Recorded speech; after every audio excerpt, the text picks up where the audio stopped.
Hello, everyone, and welcome to episode 41 of the Made of Things podcast. I am your host, António Maria Correia, as usual. Let's keep it like that, maybe. I don't know. Actually, this time we have a co-host, but which has happened in the past, so yeah. But this time on the show, our guests are Suuns, the Canadian band, which we, and I say we, and I'll explain in a bit, which we met in Barcelona last year at Primavera Sound. So this time on the show we have Vera. As a co-host, Vera Rodrigues. She's a friend of mine and also has a radio show. So she was with me at Primavera Sound in Barcelona, and we decided to do our interviews in tandem. So the guests on the show upcoming, and we're finally posting the Barcelona stuff. We still have some stuff from Porto to post, some guests. So keep coming back. We'll have more stuff soon. Suuns. More stuff Suuns. That's a terrible pun. Not funny at all. Actually not even a pun, I think. It's just like not even clever wordplay. It's just dumb. but yeah. We did our stuff in Barcelona in tandem, and we talked to Ben and Liam of Suuns before their second show, but after the show at the Apollo, which was unusual in terms of style for the first night of Primavera Sound, or the opening night, which is like ground zero, more or less. Not ground zero, like maybe that applies. Maybe ground zero is after something really bad has happened, right? So not ground zero. But base level day of or not base level again. It has some connotations. I would say maybe the day before the main card is shown and played. Which is interesting, and I've said this before, is that the day beforehand and the day prior to the main Primavera Sound days are really quite often the best days. So, and the most fun, because a lot of it is played at venues such as the Apollo and Bart's and stuff like that. So it's just it really benefits the shows, and because they're more intimate and less festival like. But usually you have rockier, more rockier, jumpier shows, and this time you had Suuns who have this really dark tone and these waves of electronic mixed with rock, and it's pretty dark, but it worked really well. With the lighting was really good as well, and was really intimate as well. But yeah, so it was an awesome show, and we spoke to them after this on the next day, and before they played the main card at the main venue. So at the festival, so to speak. Not so to speak, exactly, the festival. So this is Vera and I speaking to Ben and Liam of Suuns. Oh, and before we get to the actual talk, there's something I should mention as well, which is next week on the 20th, there's going to be the second Made of Things party at Fontoria in Lisbon. So if you're listening to this and you're in Lisbon, please come. The last time was really fun. We wanted more people there, but it was the first time, so it's normal. So about 50 or 60 people. So let's try to round up more people this time and make the Things parties a thing. Make the Made of Things party a thing. Okay, cool. Okay, so this is Vera and I speaking to Ben and Liam of Suuns at Primavera Sound in Barcelona.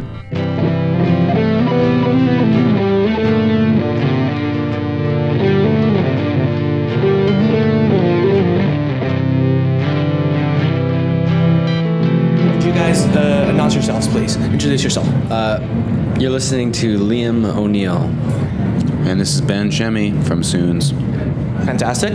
So, guys, how was the show last night? Because we were at the Apollo. It was really good, and it was an awesome performance. And how did you guys feel about it? We had a great time. Yeah. It was one of the better shows on this tour, I think. It was wild. How long have you guys been doing this? Like, the tour. 2 weeks now? About 2 weeks in. Okay. Yeah, we've had some good shows, but that was one of the better ones. Fantastic. Yeah, great crowd, wild vibe. Fantastic, awesome. And would you feel that the venue also lent itself to the Apollo to a good show? Because it has some tradition now for does it? Yeah, it does. It does because Primavera has the main 3 days, but then the opener bands. The previous the day zero. Let's call it that, or T-1 or whatever, usually bring some amazing shows, and yours was no exception. So it was in some tradition that that it had it really sets the tone for the rest of the mood of the festival. Really, do you guys have a chance to party afterwards or something? Yeah, well, we had a pretty late night last night, definitely. Yeah. Well, I would say most of that partying occurred before the show, just because there's not time to do anything afterwards. Yeah, but it was, you were there. It was a crazy thing. We were supposed to be doing this interview way earlier, and we were both just right at like 1 p.m. or just right after noon or even earlier would be kind of hardcore, still, because your show went on till pretty late last night. It did, yeah. The first time we played here, it was, 5 years ago? Yeah. Uh-huh. We played at 4:30 in the morning. Oh. That was fucking late. Wow. Yeah. So you guys were one of those bands that played at 4:30 a.m. I think every band is one of those bands at Primavera. So, really? Okay. Yeah. Okay. Well, sure. Because I guess it's a privileged spot because your mind and body are probably elsewhere. I don't know. Like that. I have to agree. Cool. One thing about your show last night, I've never seen you live. That was the first time, and I really, really like it because the way your show is presented, like with the backlight, it's not just about you. It's like almost an osmosis of music and people, and I felt like I really let go. I wasn't necessarily looking at you, but looking at the atmosphere and feeling the music. Is that like the perfect counterpath for your music, the way you present your own show? Because not all your music is not like. Sometimes artists like fans need artists to have the answers, or sometimes just everything be too crystallized. And your song is not like that, and I felt like the show is not like that. I can have my own interpretation, not necessarily be distracted with the things going on the stage, just the music. Is that like something intentional? It's just... it's intentional in the sense that we don't kind of present ourselves as a traditional rock band with like a front man and then like this kind of everyone looking at, there's a lot of instrumental parts to our music where there's no singing, so you can kind of get lost in this kind of dance kind of thing, and the fact also that the stage design is so backlit and there isn't really like you can't really see us very well. It kind of makes it more of like a mood thing, which I think is like kind of fun and it's different, and it definitely suits, I think, our music, and it suits our personalities too. So I'm glad that you enjoyed it that way. It's working. It's like a natural high when you yourselves go to shows. Was it really a natural high though? Is that true? Yeah, because it actually was. I was pretty sad, but it was. Well, we can't speak for all of the audience. All of the audience, yeah. But Definitely not a lot of natural highs in that audience, man. But it's good when it is, Of course. Yeah. like almost like that out-of-body experience, and you didn't have to take drugs. So that's what I felt about your do you happen like to go to shows and feel the same way, or that's something that inspires you to make your stuff? I think that what you're talking about to me is kind of most resembles like going to a club, where like there's not really anybody to focus on. You just kind of are with your friends and you can go into your own little world. And I think part of our music is definitely rooted in that world. So it's kind of like a mix of a rock show and a club show. So you guys, do you feel like that your music should work? I mean, on both levels in terms of even if you had not the audience of one, it would still be, you know, it's introspective enough that it works for one person, but it's also physical enough that it works for a group of people. Then you have what Vero was talking about, which is this sort of symbiosis, or that, you know, the people feed off each other's vibes, and the band also feeds off the bands of all the people. So I guess it works on both levels. Yeah, it's like we're almost like a live DJ that way. Like we're sort of like malleable in a way. Like we can sort of bring that club vibe and have everyone like really give it up, but then that kind of feeds into the more organic way that we play. So which is like a little bit more on the punk side. So in a really like in an ideal environment, of which in a weird way last night was kind of really good. You know, I think it was very appropriate for our band. Those two sides are constantly working together, I feel. So do you feel like I'm actually curious about your writing process, because last night I was watching how the band is working now, and for you guys, do you feel like the writing for this past album was for this year's album is based on, do you guys write all of the stuff as a band at the same time, or for instance does Max's synths and microKORG, because microKORG is a very specific instrument, does it set the tone for the rest of the band, like the dialogues between you guys, each other, the rest of you guys? Well, no, we're not really like a jam band where we like jam together, and well, not a little bit, but not really. Usually, like I'll come in with like a demo and we'll work it out. As far as like a lot of the synths go, you know, a lot of the times there'll be like a basic idea of what it should be like, and then it kind of changes and changes and changes, and so Max is kind of like the wizard at that, and he'll kind of develop whatever ultimately you end up hearing on stage from over like, you know, a lot of these songs we'll work on for a year or two, so they'll like go through a lot of different changes before they happen. I'm saying this because I'm aware that the microKORG has a lot of, because it has a lot of, you guys use that as this sort of background to your music, or just like this background curtain or something, like to the music or something. And but it's a very organic synth, so the sequences are never, I mean, or barely repeat themselves, because they like there's a lot of random beats in there. So it has a lot of it's very interesting in terms of being fresh as compositionally, but it does you cannot ever count, or it's very rare or hard to count on a certain beat that the microKORG is giving you, right? Don't you guys feel that way? Because it's all sometimes just randomly spouts out some stuff. No, I mean, I think we have it pretty dialed in now that it doesn't really. Well, for one thing, the microKORG is there, but there's also 3 other synthesizers as well in addition to that. So it's pretty much, it's not, I mean, when you're talking about like arpeggiated kind of patterns and stuff, no, it's all controlled. It's all like, it's not random. Max is one of the few people maybe in the world who knows really who knows the microKORG and knows how to program it very specifically. Maybe that's why. Max knows how to make the microKORG not random. That's maybe it. That's one way of putting it. Yeah, sure. I mean, I know, because I used to have a band with a I used to have a band with a microKORG, and we had, you know, part of the thing. That's possible. That's why we don't do it anymore. Yeah, I don't believe you. No bands exist with microKORG. Exactly. So, guys, what do you feel like are the benefits of holding still? Is there like a benefit to that mindset? You guys come from a pretty big city, so sometimes you might have to. Is it related in any way? Hold without being still. Not sure. It depends, because it's like hold or still. No, I mean both of them. Both of them, either or.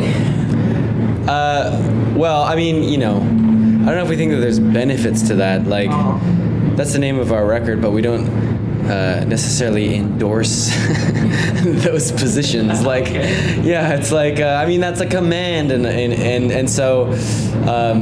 Oh, it's a command then. Oh, because you're telling, you're suggesting. But it's also, but there's also a sort of neutrality because when we have the slash between the two words, so you can sort of view it as a command, or it could be read as kind of two separate concepts, you know, at the same time. So I think the album kind of works in both of those ways, where there's a duality there, but there's also a lot of force. Okay, sure, absolutely. There's tension, definitely. There's Vera was saying last night, this is really sexy. Yeah, I think I agree. It's Indeed, it is sexy music. It's weird having to say that to him, but Is it? Why? you know, I don't understand. People like to talk about like influences, but sometimes it's just like, you know, something to talk about. Because it felt like the way you sing almost felt like some parts like tricky. Okay. You know, that's sexy, and a part of like the resistance. You know, it was very tricky. I thought, but then there was some parts and your drums like liars, and it's very hard like to define your sound. But then you can pick up some references, but at the same time it's really fresh and really new. And I just can say, you know, this is like tree hop with electronic, with you know, you just with math rock. You know, you just can't like put it in a box, which is really really cool. But what do you listen? How do you started like to map this thing all together, and then you know probably you bring something, he brings something from different influences, but like what do you hear generally that just you know ends up with Suuns? Yeah, I mean, I think it depends on the songs, but generally speaking, I think like it comes from like growing up listening to rock and roll music and guitar music, and then like as kind of growing out of that and getting into electronic music, but still being kind of rooted in two different traditions, you know.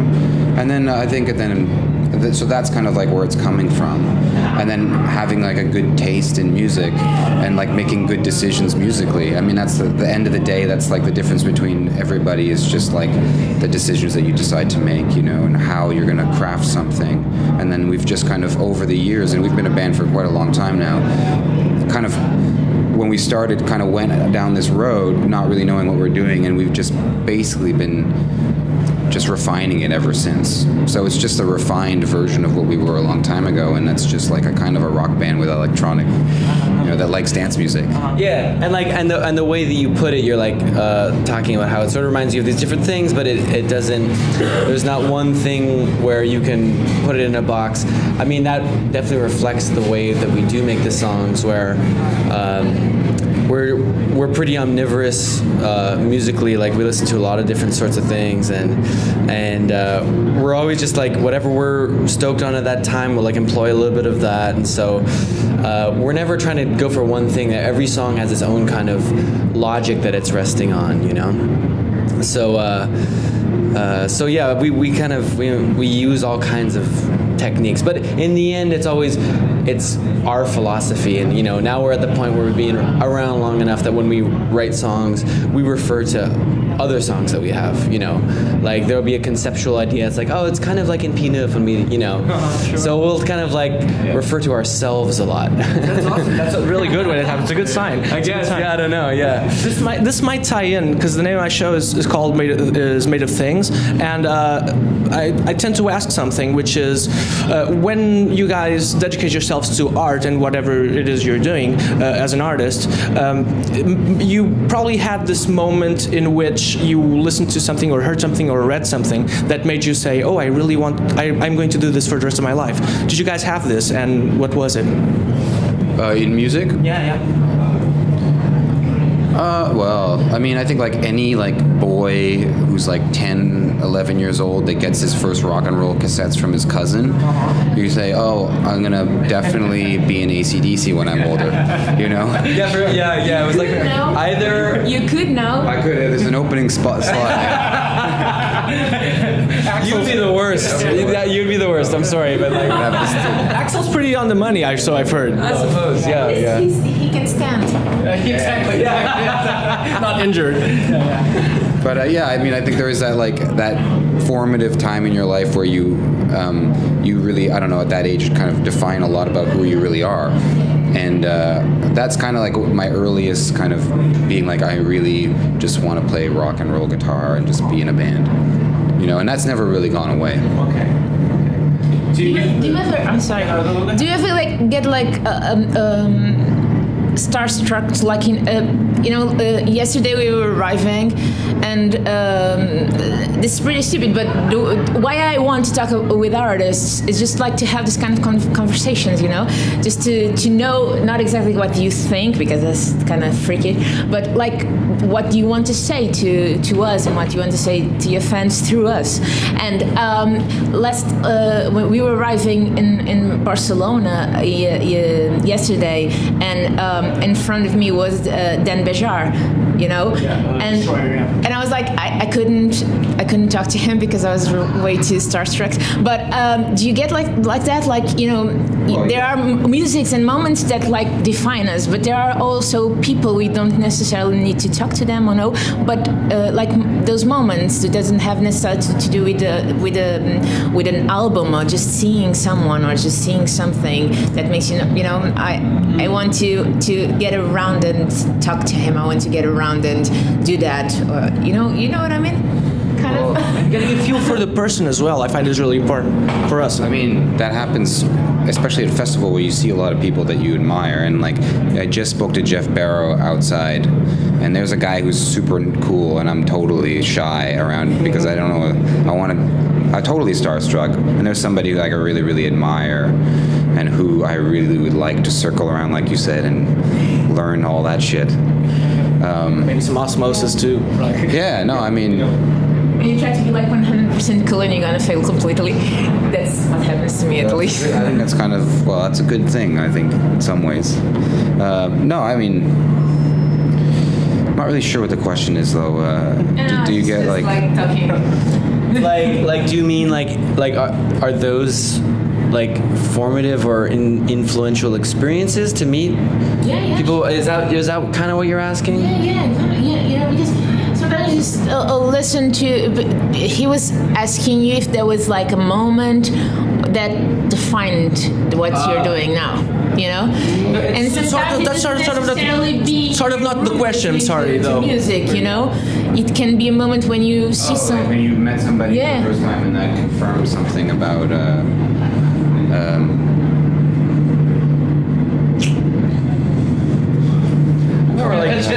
remember radio silence all of a sudden. It happens every day, I'm sure, in some way. I mean, I can't think of anything specifically like. But I also remember meeting some like I was like really into jazz when I was a kid, and like taking a lesson with like this jazz drummer I really looked up to, and mostly just to talk to him about like his life and like what he does, like how he kind of does his shit, you know, every day, and that was really like that was a really solidifying experience for me, where I like where there was these kind of like myths that live in your headphones, you know, and then you can talk to somebody and realize that they're a person who just works really hard, you know, and that's when you realize you can do that too, you know, and it's not, I mean, there's magic to it for sure, but it's not all magic, you know, it's like normal people do great things. But is there like one guy that you feel that has, for instance, impossible drumming? Impossible? Yeah, like impossible drumming. This guy's an alien. I know, like, contrary to what you're saying, like, for instance, 99.9% of the people, you know, would be like what you're saying. Yeah. Then there's this one dude that just, you know, has like 7 arms. Yeah. The guy from Rush. Maybe, yeah, I don't know. It's definitely not Neil Peart. No, that's not my answer. Is there a guy for you like that? Probably, but I can't think of him right now. Yeah. But did you have your AC/DC in terms of, you know? Yeah, not anything that's not a band that particular. Okay. No, but you know, like it just always seemed, in a way, it seemed like a logical, like totally viable thing for me to do. Like it never seemed unrealistic ever, and I was completely right about that. Excellent. It's always good when you find yourself like being right about something. Yeah, like of course. And do you feel like that in Suuns you have tiny AC/DC moments? Yes. definitely. No? I mean, yeah. I mean, I think there's that rush of playing in front of people and rocking out, so to speak. Not in the way that AC/DC does it, which is like guitar solo, and we don't really do that so much in the band. But there's definitely like parts of that come out, and where I feel like it's similar in a lot of ways, for sure. Not that we were expecting you guys to be in shorts and jumping around. Yeah, no. Well, Not more than you already do. Still. Okay. I think we're pretty much done. This is nice talking to you guys. nice to talk to you. Cool, awesome.